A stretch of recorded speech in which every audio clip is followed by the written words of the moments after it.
Lights, camera.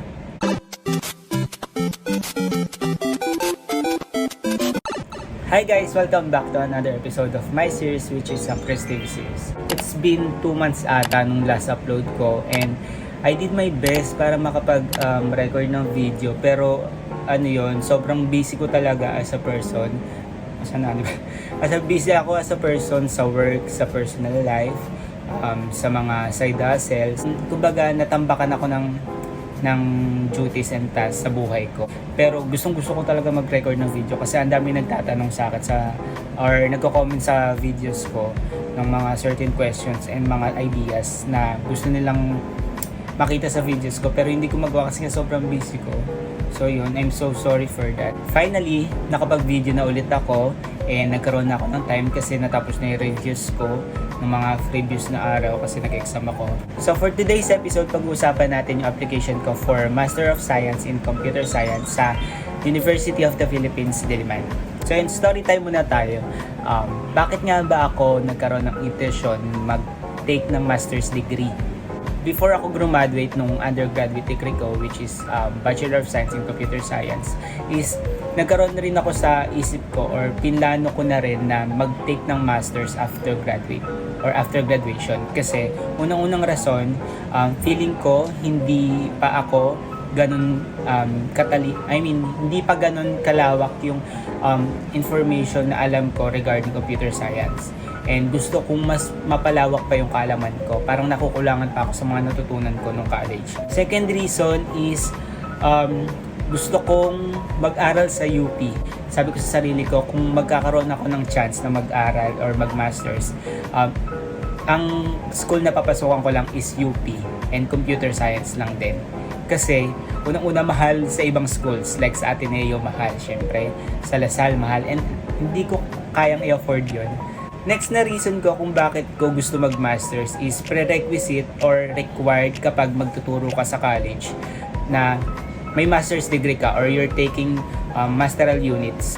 Naisip ko rin sa buhay ko na balang araw gusto kong maging professor or college instructor. Gusto kong magturo kasi parang naging passion ko mag-educate ng tao, mag-share ng learning sa kanila, tulad ng ginagawa ko ngayon sa mga Chris TV episodes ko. Parang nagustuhan kong magturo and mag-share ng knowledge. Yun. So yun yung mga reason kung bakit nagustuhan kong mag-master's degree. Anything that, wala na, yun lang. Nag-decide akong mag-apply sa UP noong netong June 2021. Kasi naalala ko, nag-share ko yung graduation picture ko na pinrofile picture ko sa FB. Kung sinabi ko sa post ko, it's been 2 years and nandito pa rin ako sa phase na to na nag-iisip kung magma-master's degree ba or hindi. And it's been 2 years, nandito pa rin ako na naghihintay sa mga signs na itutuloy ko ba o hindi. Parang sa akin, ang dami kong iniisip ang dami kong sinasaalang-alang, ang dami kong pinapriority sa buhay. As a panganay sa amin, so yun, ang dami kong inuuna. Yun. Come with that post, dun sa post na yun, sinabi ko rin na parang natatakot ako mag-masters kasi baka di ako makalabas and hindi ko matapos, and feeling ko I'm such a disappointment kapag di ko natapos yun. Parang nagsayang lang ako ng oras. But then, ang daming nag-comments, hindi naman sa madami, kumbaga may mga nag-comment sa comment section na kaya mo yan, go, kaya mo yan, Chris, ganyan. And may nagsabi pa doon na hindi mo malalaman na mahirap kung hindi mo itatry. It boosts up my confidence na mag-apply ng computer science na masteral ng graduate school. And also with the help of my friends and family, nandyan sila to support me and to give me confidence. Kasi parang sa akin, yun yung nagbibigay sa akin ng lakas ng loob para i-take yung computer science. And come June 2021, last month, I tried my best to collect all the documents required, and nag-submit ako, and I asked my professors and my manager dito sa company namin. Inask ko sa kanila kung pwede silang sagutan yung recommendation form for me. Everything was settled, lahat nakapagpasa ako, lahat ng requirements, and then sabi ko sa sarili ko kung matatanggap ako, thank you, and kung hindi, thank you pa rin. And I will still be grateful kung matatanggap ako hindi. And sabi ko sa sarili ko, parang feeling ko hindi ako matatanggap kasi parang ang bobo ko naman, ganyan. Parang bobong-bobo ko sa sarili ko. Like, parang hindi pang UP yung requirements ko, or hindi papasa pang UP yung requirements ko. And then yon, etong mga late July, sabi ko, nag-hold pa rin ako sa isip ko na kung ibibigay talaga ni Lord. Pero kung hindi, I will be still thankful for Him and grateful na He give me a chance, or He give me a confidence na mag-apply sa UP. And that's my dream school talaga nung college. Like, yun talaga yung pangarap kong school nung bago ako mag-college. Naalala ko pa nung nakita ko yung letter. Eto, papakita ko sa screen. Yan.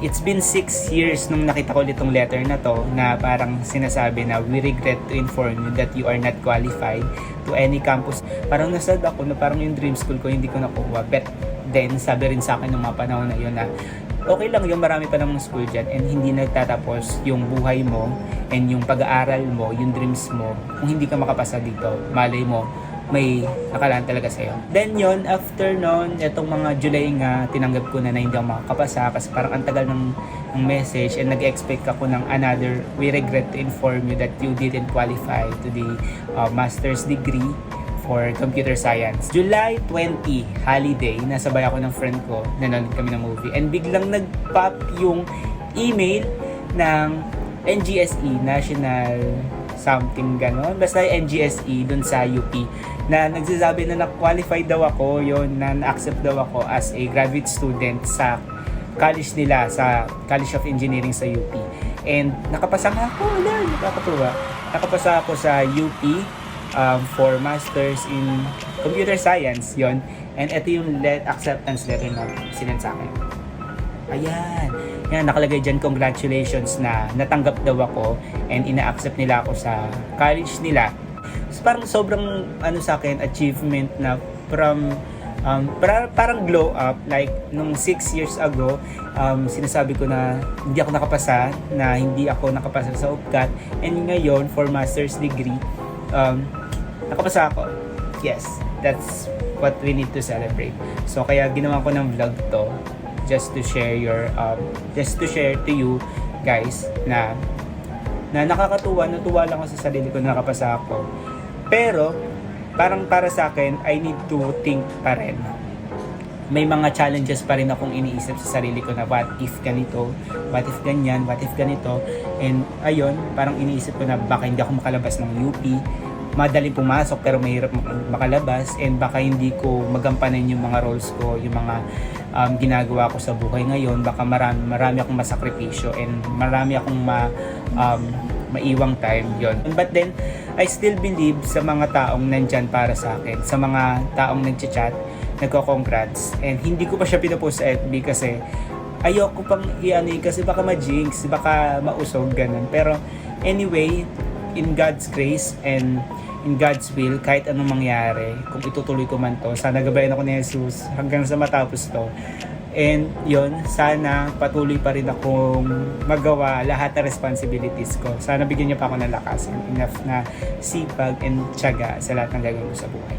So yon, for this video, gusto ko nang sabihin sa inyo na don't lose hope to your dreams, and God always have a better plans to us. If you want to suggest any video or recommendations na gusto nyong gawin video about computer science and software engineering, just comment down below. Marami akong nababasa and gusto nilang ipagawang video sa akin, pero nakalista pa lang sila kasi nga di ba busy ako ng mga nakarang weeks. So yun, nilista ko muna lahat sila, and then I will try my best na sipag. Sobrang thankful ako sa inyo na may mga na-inspire and mga natutulungan akong estudyante, fresh grads, sa mga tanong nila na hindi nila masagot. Yun.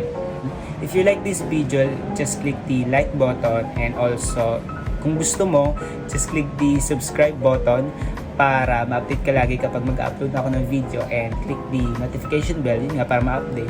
Bye-bye! Thank you! See you ulit sa next video!